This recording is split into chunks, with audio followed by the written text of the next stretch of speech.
कोण लिंब कापतंय, कोण टाचण्या मारतंय, कोण गावी जाऊन अंगारे दुपारे करत असेल, रेडे कापत असतील, त्या सगळ्यांना सांगतो, या सगळ्या भोंदूपणा विरुद्ध माझ्या आजोबांनी लढा दिला होता आणि त्यांचे आम्ही वारसदार म्हणून तुमच्यासमोर उभे ठाकलेलो आहोत.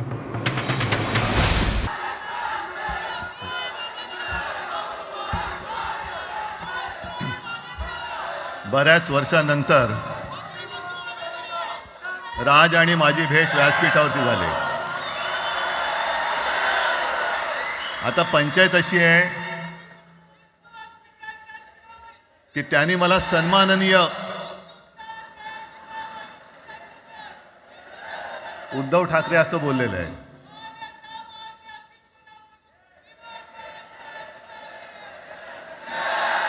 ठीक आहे. आणि साहजिकच आहे की त्याचंही कर्तृत्व आपण सर्वांनी पाहिलेलं आहे.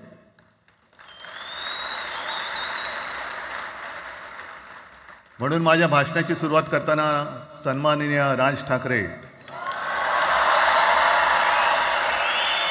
आणि जमलेल्या माझ्या तमाम मराठी हिंदू बांधवांनो, भगिनींनो आणि मातांनो,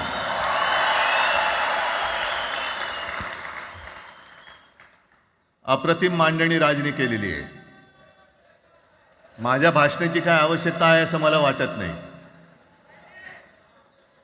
कारण आजच्या कार्यक्रमाची घोषणा झाल्यानंतर साहजिकच आहे सगळ्यांचं लक्ष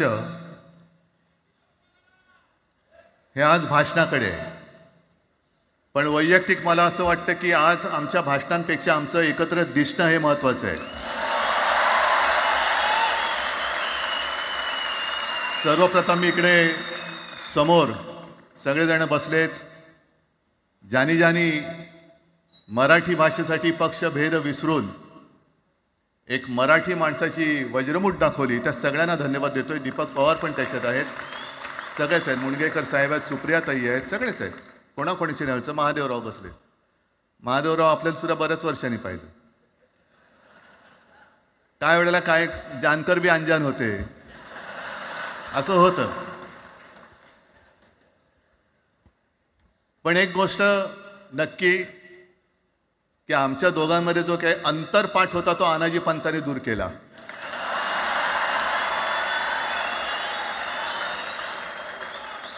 आता अक्षता टाकण्याची काय तुमच्याकडनं अपेक्षा नाहीये.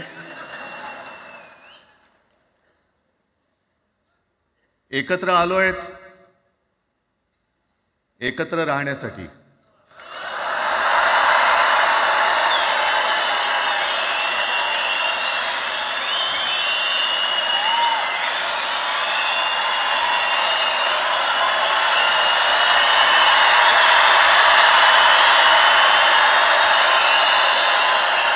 आणि मला कल्पना आहे,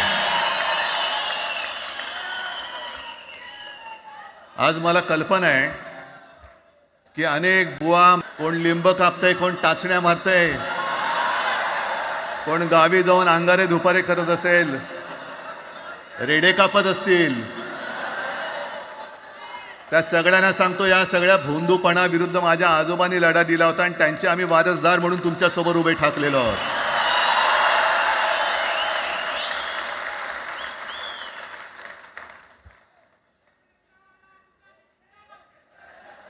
नाही, सगळं आपणच करून ठेवलेलं आहे.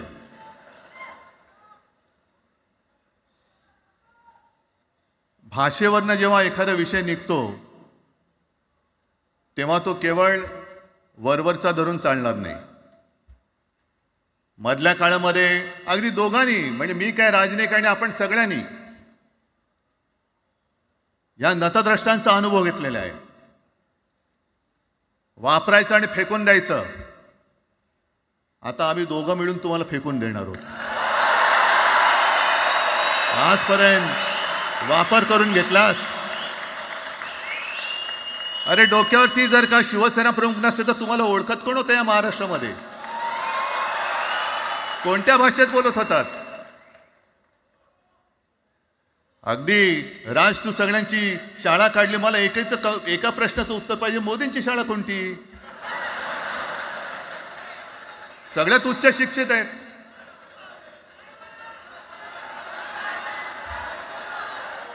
पण हे जे काय यांची मध्यंतर मी बोललो ना, भाजप ही अफवांची फॅक्टरी आहे. मधल्या काळात त्यांनी सुरू केलं होतं, उद्धव ठाकरेने हिंदुत्व सोडलं. हिंदुत्व ही कोणत्याही भाषेची मक्तेदारी नाही. आम्ही अस्सल मराठी बोलणारे तुमच्याही पेक्षा जास्त कडवट कट्टर देशाभिमानी हिंदू आहोत.